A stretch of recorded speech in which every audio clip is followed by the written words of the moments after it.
Bonjour à tous et bienvenue sur cette nouvelle vidéo. Aujourd'hui on va parler d'un bouquin que j'ai vu un petit peu sur les réseaux sociaux et que je me suis commandé, je l'ai reçu, je l'ai feuilleté un petit peu et donc on va en parler ensemble. C'est le livre Burn After Reading, littéralement brûle-le après l'avoir écrit. Donc je l'ai commandé moi sur Amazon parce que je le voulais en anglais, j'ai dû le payer à peu près 12 €, je crois qu'en français ce sera sensiblement le même prix. À la Fnac et tout. Je vais vous lire la quatrième de couverture et après on va passer au vif du sujet. Pouvez-vous être vraiment honnête lorsque personne ne vous regarde? TikTok, Facebook, LinkedIn, Twitter, Instagram, WhatsApp, etc. Le monde est devenu un gigantesque confessionnal. Dans un renversement de tendance, Burn After Reading vous encourage à ne rien partager. Avec ses questions incisives, ce journal intime vous met au défi de jouer à un jeu d'action ou vérité avec vous-même. Repoussez vos limites, réfléchissez à votre passé, à votre présent et à votre futur. Et créez un livre secret qui parle de vous, rien que de vous. Et lorsque vous aurez terminé, jetez-le, cachez-le ou brûlez-le après l'avoir écrit. Ce qui est bien, c'est qu'ils disent de pas en parler, mais c'est ce qu'on va faire aujourd'hui, hein, c'est pas bien grave. Donc, très clairement, c'est un journal intime, un petit peu guidé.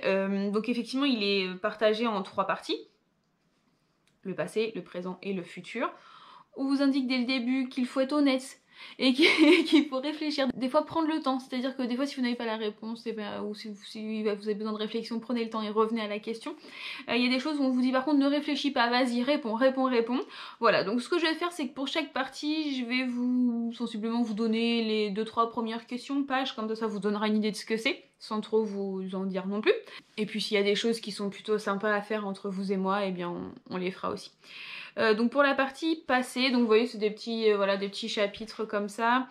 Les 3 premières questions par exemple, donc ce sont quelques lignes et vous avez des espaces pour écrire à chaque fois. My earliest memory, donc vous m'excuserez s'il y a des approximations dans mes traductions parfois parce que j'ai peut-être pas le mot voilà, vraiment équivalent, je vulgarise, d'accord? Donc ton souvenir le plus ancien, ou alors du coup ton tout premier souvenir de quand tu étais petit. Ce qui m'a fait sourire en regardant un petit peu tout ça, je coupe juste 2 minutes, c'est que évidemment ça ne remplace pas une psychanalyse de plusieurs années si vous avez des problèmes profonds et récurrents. Mais moi par exemple ça fait plusieurs années depuis mon opération en fait que je me fais suivre justement par un psychiatre, un psy. Il est psychiatre ou psychologue? Je sais pas. Mais en tout cas, il me suit depuis un certain nombre d'années. Et il y a des exercices que je fais avec lui qui sont dans le livre. Donc je trouve ça plutôt drôle.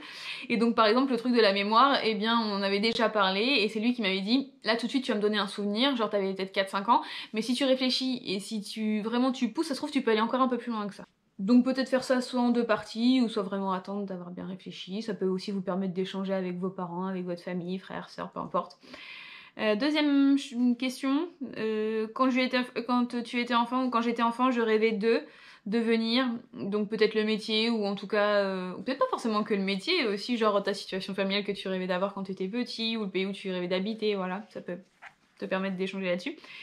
Quand tu regardes dans le passé, qu'est-ce qui te manque le plus? Donc il y a des questions qui sont légères et d'autres un peu moins, c'est-à-dire que des fois on va parler de musique, quelles sont tes 5 chansons préférées, voilà, nanana, et puis il y a des fois où c'est un peu plus... Donc faut être préparé, je pense que peut-être quelques larmes seront versées durant l'écriture de ce journal intime, mais enfin voilà. Donc vous avez des questions comme ça, vous avez aussi des petites listes à compléter en justement tu réfléchis pas, donc là c'est mes first, donc Friends, Love, Records, bah ça on le fera tout à l'heure, c'est pas mal, c'est les premières choses que tu as fait. Ils nous disent voilà les premières choses sont toujours inoubliables, donc on va s'amuser justement à faire la liste, voilà ça peut être sympa. Voilà, par exemple là il y a des listes à faire, donc par exemple les 5 meilleurs moments que j'ai eu dans ma vie, les 5 choses que j'ai toujours voulu faire mais que je n'ai jamais fait, ou qu'en tout cas je n'ai pas encore fait. Les gens qui me manquent, mon plus grand... Il y a des choses, my greatest heartbreaker, donc la chose qui m'a le plus brisé le cœur, donc voilà. La dernière fois que j'ai dit je t'aime, on voit que ça me fait souffrir de le dire.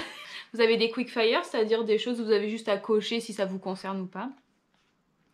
Voilà, donc vous avez sensiblement 30 pages sur le passé, 60 sur le présent et 30 sur le futur. Donc on passe au présent maintenant. Et donc le présent, les 3 premières choses à faire, ce sont de donner ta plus grande inspiration dans ta vie, la chose que tu as en ta possession et qui a le plus de valeur. Alors pécuniaire ou sentimentale, ça c'est à vous de voir. Et aujourd'hui j'ai appris. Donc voilà, comme quoi ça peut être un peu plus léger. À moins que tu sois Thomas Pesquet et que t'as appris des choses incroyables, bon c'est peut-être un peu plus... un petit peu moins intéressant, mais c'est pas grave. D'ailleurs, je me disais une chose, je me suis posé la question de me dire à quel moment dans sa vie il serait intéressant de faire ce bouquin-là, parce que je me suis dit, tiens, si t'as 10-12 ans, est-ce que tout passé déjà, voilà, on sait pas trop ce qu'on veut faire à 10-12 ans, ou en tout cas on n'a pas conscience de ce que c'est que la vie. Un jour vous comprendrez qu'être chez papa-maman et être à l'école, c'est très bien. On a le middle age de 20, 25, 30 ans, là je pense que du coup ça peut être un peu plus réparti, je pense que c'est peut-être le public visé parce que, enfin, si on veut que ce soit fait consciencieusement et voilà, parce qu'après je me dis si t'es âgé, donc 60, 70 ans, 80, la partie passé, présent, par contre futur, j'allais dire quelque chose de pas très... non, je vais pas le dire du coup. Mais écoutez, finalement, peu importe, vous faites ça quand vous voulez. Je pense que par contre pour les ados ça peut être sympa aussi. Bon bref, mon avis est très disparate sur le sujet, faites ce que vous voulez. Ma plus grande peur, mon envie secrète. Ce qui est pas mal aussi, j'ai vu dans la partie présente, donc vous avez des histoires, donc est-ce que tu es anxieux ou est-ce que tu es calme, est-ce que tu es compétitive ou est-ce que tu es coopérative, est-ce que tu es patient ou est-ce que tu es impatient par exemple. Il y a aussi toute une partie que j'ai vue, voilà. Donc ça c'est te noter de 1 à 10. Donc par exemple sur ton honnêteté, ta générosité, ta confiance en toi, ton talent, ton intelligence. Donc faut avoir un vrai regard sur soi-même pour arriver à répondre à ce genre de questions. Et bien sûr, je me dis si tu vaux un 10, tu vaux un 10. Si vous valez un 10, vous valez un 10. Il n'y a pas de... Des fois, tu vaux un 10, tu vaux un 10, bordel. Bref, voilà, et ça finit par, je crois, ton plus grand... Ah non, je dis c'est une bêtise. Là, on va passer au futur, et donc le futur, les 3 premières choses qui sont abordées, c'est mon futur en 3 mots, et les 3 choses que je dois laisser let go off, donc s'en aller, ou en tout cas que je dois voilà, passer par-dessus mon épaule. Et après, vous avez une grande page pour écrire I dream of, donc de quoi tu rêves dans ta vie, ta maison idéale, ton partenaire idéal, voilà. Vous avez aussi des teaser dates encore une fois, donc est-ce que t'es plutôt Mac ou PC, vin ou spiritueux, est-ce que tu préfères être riche ou célèbre? Est-ce que voilà, donc il y a pas mal de choses à faire, donc c'est parfois ludique et parfois un peu plus introspectif. Ce que du coup je pense qui du coup doit être intéressant dans le sens où tu prends le bouquin cet été au bord de la piscine sur ton balcon le soir avec une tasse de thé ou un mojito et tu passes un moment sympa quoi. Donc oh, je me dis ça peut être fait consciencieusement, ça peut être intéressant. Ça peut aussi ouvrir peut-être des sujets et tout avec des copines le soir ou avec ta famille encore une fois. Bon voilà, ça reste un livre léger où personne ne te répondra et on ne trouvera pas de solution pour ton problème, mais voilà, ça peut être divertissant. Donc, eh bien écoutez, ce qu'on va faire, c'est qu'on va faire les My First là, comme ça on va commencer un petit peu. Peut-être que cette vidéo et ce livre donneront suite à une deuxième vidéo où j'ai toujours trouvé des trucs sympas à partager avec vous. Ce que je vais faire en tout cas aujourd'hui, c'est que je vais prendre quelques My First et y répondre. Je vais vous les mettre en barre de commentaires, n'hésitez pas à y répondre et à me le mettre aussi. Donc par exemple, mon premier ami... C'est là où je me dis, il y a une différence entre le premier ami, genre celui dont je me souviens, avec qui j'ai joué, j'ai des vrais moments, et le tout premier que j'ai dû avoir, parce que le tout premier que j'ai dû avoir... Bon, je crois que mon premier ami que je me suis fait à l'école, il s'appelait Benoît. Ou Constance. Je sais plus. Et je suis même pas sûre.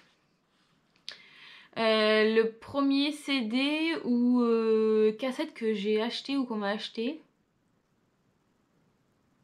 Ça doit être Laurie, ça doit être des trucs comme ça, hein. Laurie, les tout petits, les L5, quelque chose comme ça. Mon premier travail, alors je fais pas tout, hein, mais mon premier travail, je devais à peine avoir 18 ans et je faisais les ménages dans des entreprises le soir ou le matin, voilà. Et je faisais aussi le ménage dans des, enfin le ménage, oui, l'entretien, dans les stades de foot, donc des tribunes avant le match et après le match. Et d'ailleurs, j'ai un message à faire passer, les gens qui mangent des pipasses pendant les matchs de foot, qui jettent les coquilles au sol. Quand vous revenez, elles sont plus. Je mène ma réflexion et je me dis que j'espère que le karma s'est occupé de vous et que vous avez eu des caries dans votre vie. Voilà. C'est tout ce que vous méritez. Ma première voiture c'était une Polo Fancy qui était plus vieille que moi, qui était blanche, qui avait les phares jaunes. Si je retrouve une photo, pas forcément de la mienne, mais de ce à quoi ça ressemble, je vous la mets là. Je l'aimais, mais d'un amour inconditionnel.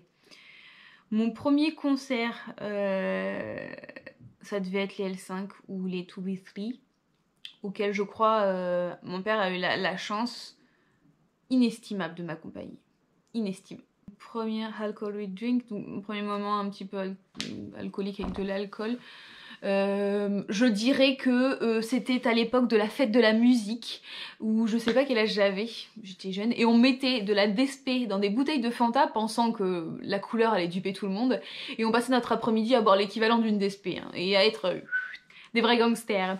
Bref, j'espère en tout cas que cette vidéo vous aura plu, peut-être qu'elle vous aura diverti. Si c'est le cas, n'hésitez pas à la liker, à vous abonner à ma chaîne.